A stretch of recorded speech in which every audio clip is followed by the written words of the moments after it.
In this video, we're going to do a multiplication problem, and it'll be a 1-digit by 3-digit number.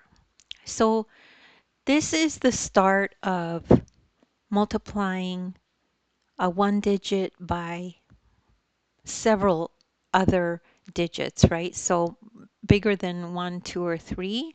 So this is a way for you to figure out how you can do this. So you can use this model.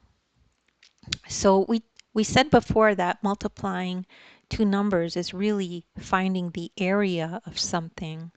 So here's the 2, which corresponds to this. And remember your place value. So 141, here's the 100, here's the 40, and here's the 1. So this is the ones place, this is the tens, and this is the hundreds, just like in this number. The ones, the tens, and then the hundreds. So let's go through each step. So step 1 is find the area of each rectangle.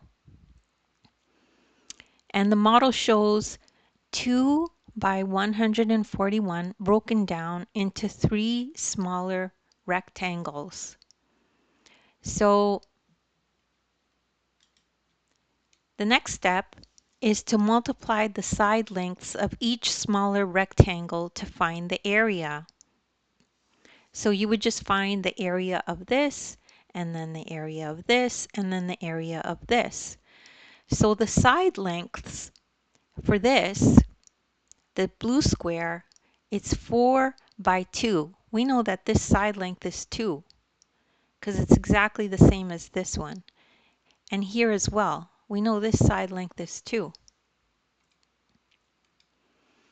So we do 2 times 100, which equals 200. That's for the purple rectangle. Then we do 2 times 4 equals 8. That's for the blue rectangle. And then we do 2 times 1 equals 2 for the pink rectangle. So that's how it looks, right? So we just put in the numbers of the area for each rectangle. Then the last step is add the areas to find the total area of the model.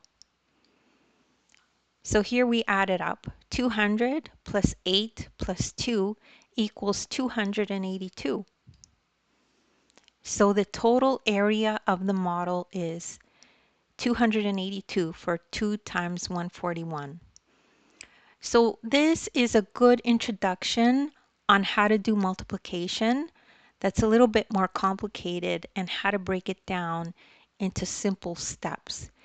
And don't worry if you don't understand this right away, you could just rewatch the video.